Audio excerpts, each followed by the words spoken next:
Hi, everybody. Welcome to the May 18th, 2018 edition of Colorado Inside Out. I'm your host, Dominic Dusuti. Thank you very much for joining us. Let's get a quick take on the legacy of Aurora Mayor Steve Hogan, who passed away over the weekend, just a few days after he announced he was entering into home hospice care. Patty Calhoun for Westward. There's been a lot of outpouring about Steve Hogan and his legacy. What were some of the comments or the things that you already know about his legacy that stuck out most to you? Well, he was certainly a great public servant, and the note he sent right before he was right when he went into hospice, because this was a very quick-moving cancer since it was diagnosed, was lovely, and talking about how Aurora had been his love and how he had, when he started, it was just a little town, and now it's grown into what, the 54th largest city, growing fast. We've got Gaylord coming up this year. Just, he did an amazing job for a city he loved. Michael Fields joins us from Americans for Prosperity. I think Patty hit a good point. Steve Hogan was a part of the Aurora leadership over really a major growth where it certainly hasn't overtaken Denver, but it has become a pretty equivalent sibling right next door. What comes out to you as some of the bigger points of his legacy? So first of all, our hearts go out to the Hogan family during this time. But yeah, those decades of service that he put in as a public servant, he was on city council, he was a state representative, he ran E470, and then had 2 terms as mayor, and was really in charge of this time during this big development time. Also remember that during the Aurora Theater shooting, that he comforted the city, really stepped up leadership-wise there. So I think Mayor Hogan is somebody that you can look at if you're a young person in politics or anybody in politics, how public service is done. Penfield Tate, attorney at QTech Rock, also a longtime civil servant as a state lawmaker and other positions. Steve Hogan seemed to be somewhat of an unsung hero, Aurora being kind of the middle child when it comes to cities in the metro area, Denver getting a lot of the press, but Aurora has done a lot of things and has encountered a lot of difficulties, as Michael brought up. What stuck out to you about Mayor Hogan's legacy? You know, it's interesting when you say an unsung hero, because he was a hero, particularly on behalf of Aurora, but he had an understated style. He was not someone who always ran to be first in front of the cameras. He was really focused on the substance of his job. And as I remember him, a couple of things will come to mind. I think among Aurora's history of mayors, he was one who really embraced the concept that Aurora was part of a larger region and state. So I think he really advocated for acting regionally and working cooperatively with Denver, and the city's in 2 counties, and working with both the Arapahoe and Adams County commissioners in helping to find ways to resolve problems by creating win-win-win situations for everybody. And the second thing that I think I will remember most about him is he presided over Aurora during a time of pretty explosive growth, but the other thing that was unique about Aurora's growth was it became, in many ways, more diverse than surrounding communities. And he found a way to help the community embrace the diversity. And I'll never forget on this show, one occasion I gave him my shout out as Say Something Nice, because he was one of the first local elected officials to talk about in the wake of the presidential election that certain attitudes and intolerance wasn't going to be tolerated in Aurora, because Aurora's better than that. A great, wonderful man, and he will be missed. Krista Kafer, Denver Post columnist, rounds out the panel. One of the lonely few left. We're happy to have somebody from that's writing for the Post. Krista, your impressions of Mayor Hogan's legacy? I think he shows that nice guys sometimes finish first, right? That you don't have to be flashy, you don't have to be mean, you don't have to hit back, that you can actually be a good guy, a good public servant. You can preside over what I think is a terrific city, Aurora, city I've come to appreciate for its diversity, for its fabulous food. Of course, I love food. The diversity is beautiful there. They have a lot of refugee communities, there are immigrant communities, and yet the city is a cohesive unit. And I think everybody ought to just check out Aurora, if not for the mayor's sake, for its own sake. Hear, hear. In a unanimous vote on Tuesday, the Boulder City Council approved a ban against the sale and possession of so-called assault weapons, high-capacity magazines, and bump stocks. Owners of the guns in question can be grandfathered in upon submitting a certificate proving ownership. High-capacity magazine and bump stock owners will have to sell or dispose of their weapons by July 15th. Patty, out of all the weeks to not have David Kopel here, I think he would have enjoyed this, but he'll have plenty of time next week. Our own friend John Caldera is one of the folks on a lawsuit suing the city of Boulder. Probably not the first or last time John Caldera probably sued the city of Boulder, but this made a lot of headlines this week. What'd you make of it?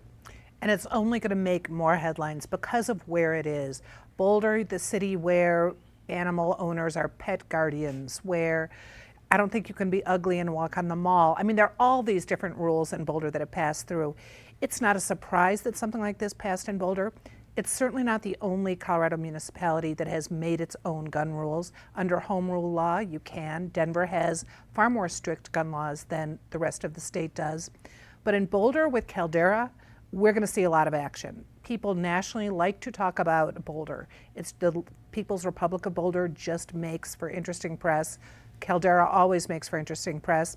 One of his co-plaintiffs is a 20-year-old because in addition to everything else, they raised the age of ownership of guns to 21.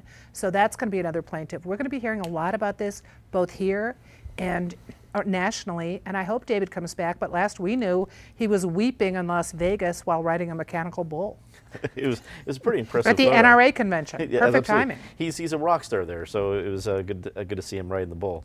Michael, I know there's a lot of issues that go with it, but I think in this kind of election year and where the electorate is right now on the fringes of both edges of the party, of the fringes of both parties, this seems to me like a political ad waiting to happen for Republicans. It was a Christmas come early, so that you're worried about getting your guns taken away. Here's a city doing it. Although there's other cities that have had laws like this, do you think we're going to see some political ramifications from this move from Boulder?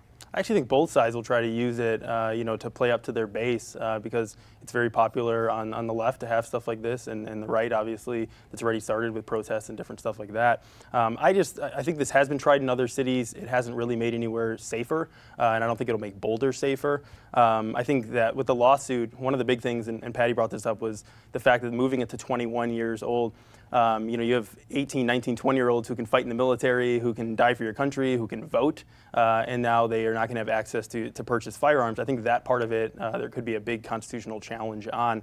But it also points out how important the courts are right now. Right, the Trump administration has taken over. They're starting to fill these federal seats. And does that change, kind of the narrative as time goes on? The last 8 years have been Obama appointees. Do some of these court cases end up turning out differently because the Trump administration is appointing these judges? Well, speaking of legal cases, Penn, you're our esteemed lawyer at the table.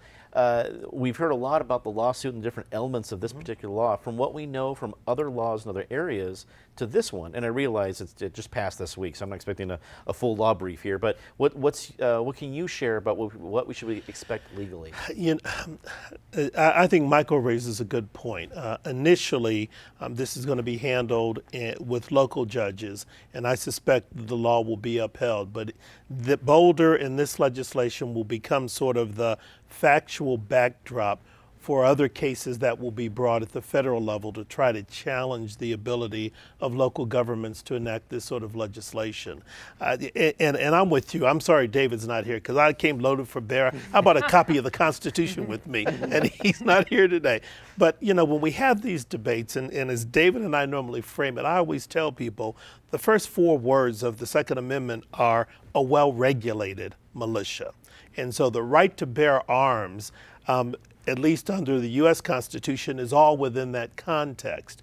And at the time the Constitution was formed, the issue of regulation was state regulation versus federal regulation and the need for a militia versus the need for an army. But there was never an unqualified right to just have an arsenal of your choosing and carry it around at the time on your horse or in your car and do whatever you wanted to do.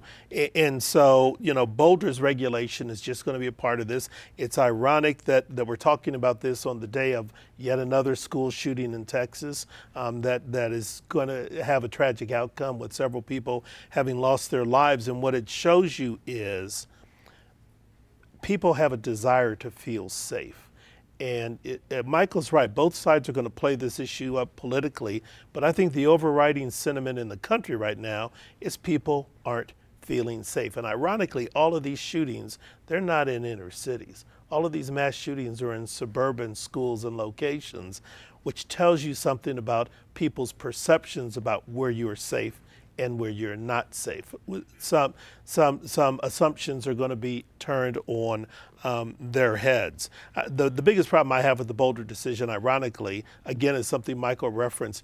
I'm from an era when we were protesting the Vietnam War, and part of our argument is if we're old enough to get drafted and get shot at, why can't we, vote or be able to buy a beer or something? And you've got that same dichotomy here with the Boulder legislation. Krista, do you think, and Boulder's done this many times, but has it inserted a political hot potato for this election year? It's definitely a hot potato. The sad thing is it's not going to do anything. I mean, you think about the federal assault weapons ban that passed during the Clinton era.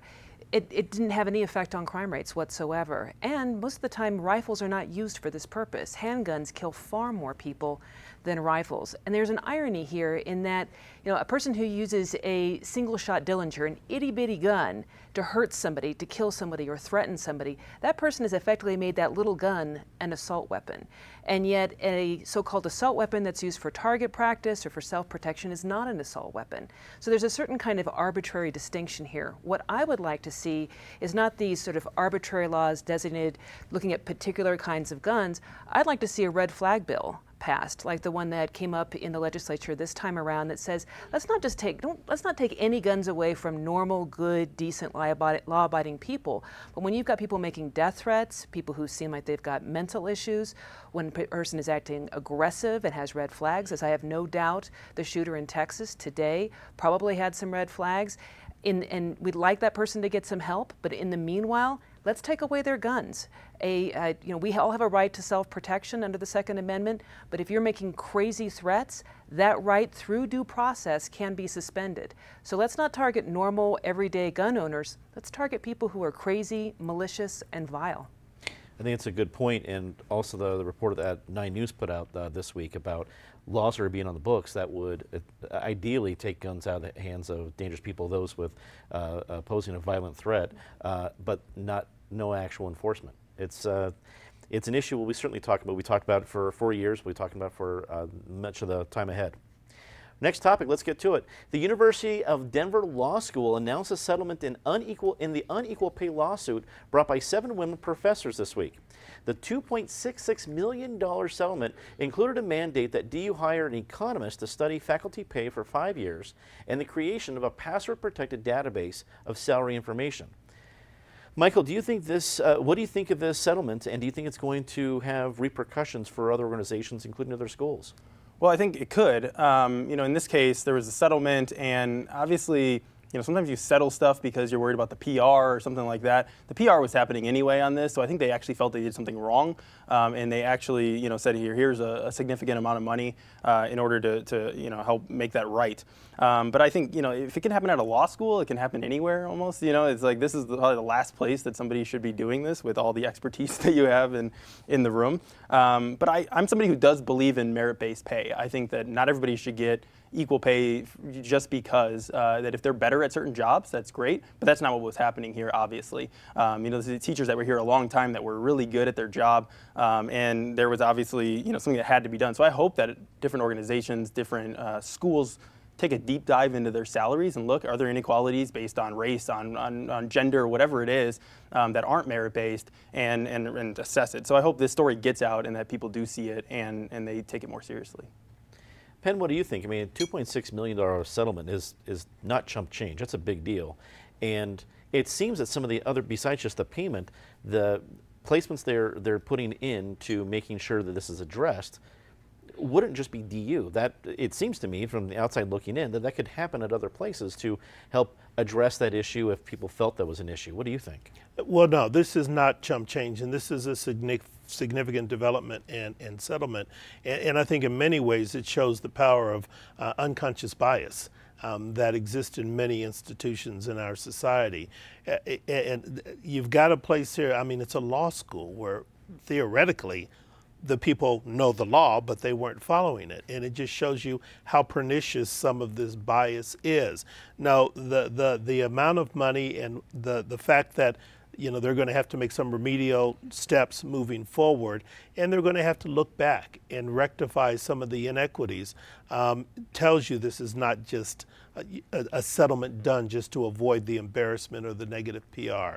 I think the most disturbing thing in the DU case is the way the facts played out is there were female professors who told the administration there is a pay disparity, and they told the administration over a number of years, and the pay disparity still persisted, and no one paid attention to it, and no one addressed it. So DU can't possibly be surprised that law professors filed a lawsuit to correct the situation.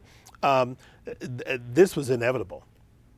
Krista, I've had the distinct honor to speak at a couple of your classes. You've taught at Regis University, you've taught at the University of Denver, as this is probably as an adjunct professor, but as a sometimes professor at other universities. Seeing this settlement, how do you feel about it? On one hand, I think it is a good thing because there are unconscious biases, there are unfair things within the system that need to be rectified. On the other hand, I wonder though, what is our responsibility as women to ask for raises?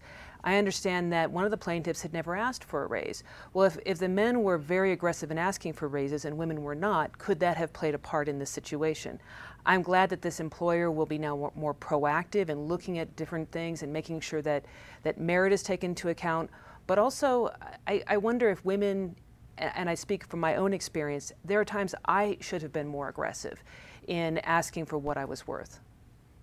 Patty, you run a business. You have employees of both genders. You're making sure everything is as good as it should be for organization.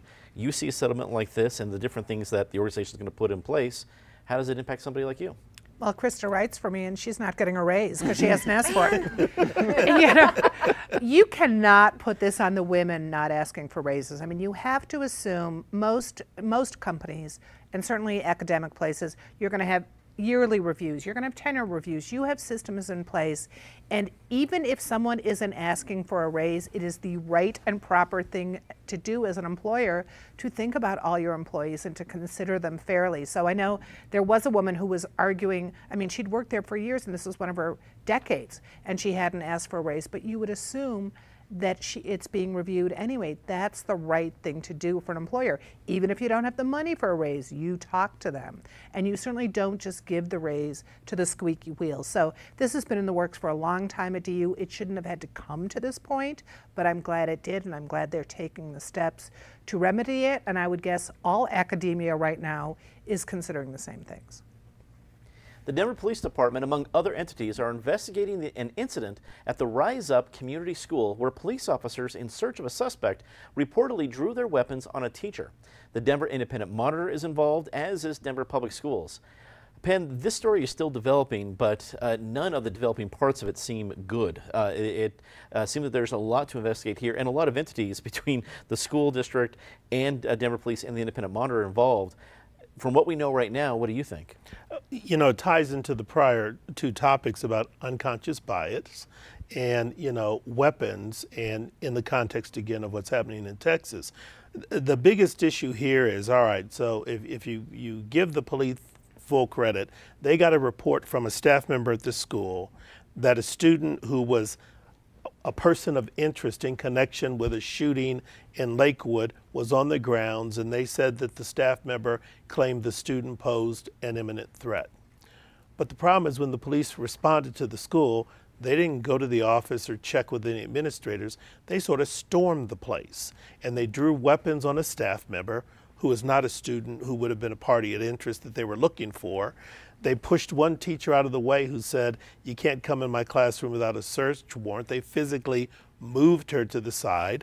They pulled students out of their desk. They made them take off hats so they could see their faces, made them produce IDs, and had they checked with the front office, they would have found sooner that the student they were interested in had already left campus before they arrived. It's part of what undermines the credibility of the force. We all want the police to protect us and keep us safe. We all want people to report suspicious behavior to the police, but we want the police to respond appropriately and judiciously, especially when they're thinking about drawing their weapons. This was out of control. Krista, with so many different people as part of this investigation now, it seems it's going to make a pretty big impact. This isn't just Denver police. There's a lot of folks involved. What are your thoughts? Well, they were looking for somebody for a serious crime, right? A person of interest in a shooting. We're all a little bit freaked out right now. We're all a little bit on edge as far as school shootings go. How they handled it was clearly wrong, but you also have to think about what position they're in. They are sort of the bulwark between us and people who shoot people. And so when they went into that school, they took, looking for a person who is a shooter very, very seriously. They handled it very wrong. But where is the line? I mean, how can they walk the line to treat innocent people, these other students, in a way that preserves their dignity while also handling a situation with urgency? Patty, with everybody involved, do you expect some pretty big, I guess, results coming from this investigation? Well, we're going to have a couple investigations too. We already have the manager of safety saying he's looking into it. The independent monitor, DPS, is going to be looking into it. It's interesting because Rise Up, which is downtown, a downtown charter school, 150 students, so it's not a huge campus. 150 students, it's kind of a last chance high school for them who've been in trouble in various ways. So when you talk about profiling, they're not the kinds of students who are shooting up the suburban high schools. They're not the students in Parkland. But it is refreshing in some ways to actually see the police enter when there's a word of a threat after Parkland. But in this case, you have the teacher who says, that student isn't in my classroom and you need a warrant. You're not believing the teacher. I mean, at this point, there were a lot of steps that were really wrong in this case. And I think we will find out good for the DPS actually taking action. We've seen too many cops not take action, but they definitely needed to do things a little differently here. Michael, wrap it up for us. Well, I'm interested to see what these investigations say. They could look a little bit different on what the police says and what DPS says, et cetera. But I think the public safety has to be a top priority.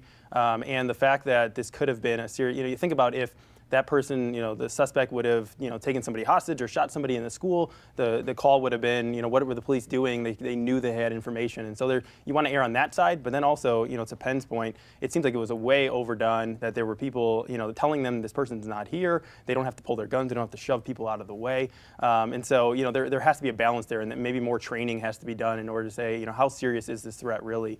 But, it's a tough call, and the investigations will tell us a lot more. It's time for a very favorite part of the show, Disgrace of the Week. As always, Ms. Calhoun, please start us off. Denver International Airport is having a great year, record traffic. They're about to embark on their new renovation of the terminal. But it would have been really nice when they were celebrating the low-cost air carrier that is doing direct flights to France to actually take that that carrier and not spend $15,000 per person in some cases. Good for Brian Moss on Channel 4. Let's remember why we like having reporters, because they are the watchdogs on what's happening with your dollars. Hear, hear. Michael.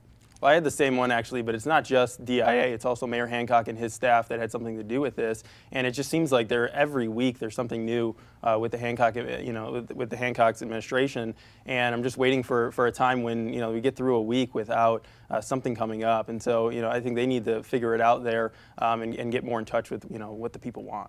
I think they're waiting for that week too. Penn. They're praying for that week. The topic we covered, it's just, I'm glad DU settled the matter. Now they ought to set the standard on a going forward basis for higher ed institutions around the country. Krista. It's kind of an ongoing disgrace, but it's Front Range school boards that are going to be denying kids access to Rocky Flats National Wildlife Refuge because they've been following certain scare tactics. The park is going to be open up this summer. Let's all go visit, see the wildlife, and trust that the scientists have made a good determination. It's also the subject of my column today. Nice plug. Time to say something nice about somebody, Patty. Well, I'll get to Krista on that one another time.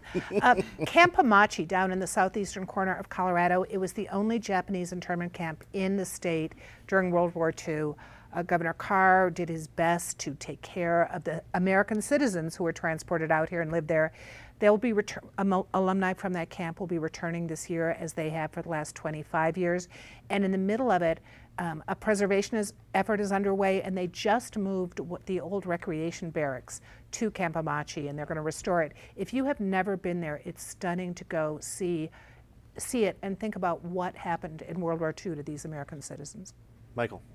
I give a lot of credit to the members of the Douglas County Sheriff Department who were involved in the shooting last year when Zachary Parrish died. They went and did a joint interview, and it's sure tough to go through that, to talk about it, but it let the nation kind of see the pain that they went through, tell their story, and talk about an important and brave deputy that died. Pen. 5 Points Music Festival that's taking place this year right here on Welton Street, our home. Check it out. It's these neighborhood festivals are part of what make our city great. And there's nothing like the Jazz Festival down here. Oh at 5 man, Points. it's going to be wonderful. Krista. In light of today's shooting, I want to give a shout out to DA George Brockler and also House Representative Cole Wist for supporting red flag legislation. I know they both took a lot of heat for it. I know it didn't ultimately pass in the Senate, but let's hope for next year. That is all the time we have for this edition of Colorado Inside Out. Be sure to take CIO wherever you go. We're on Facebook, Twitter, YouTube, you name it, we are there. Also, check out our podcast on iTunes and Google Play. And one last reminder, remember, last week, if you weren't here, we had our big, glorious debut on HD. Hope you're enjoying that. But we also had a class, a 4th grade class up at Silver Creek Elementary. They did skits, all based on Colorado Inside Out time machine shows. And those are all on cpt12.org. You just go to our CIO page, scroll down to the extras, and they're all right there. There's 5 of them. As Patty brought up Campamachi, one of them, the skits, actually talks about that era, the 1940s in Colorado. They talk about the same thing. As I said last week, I highly recommend watching them because they will re-instill your faith in our future. Trust me. For everyone here at Colorado Public Television, I'm Dominic Dezzutti. Thank you very much for watching. Good night.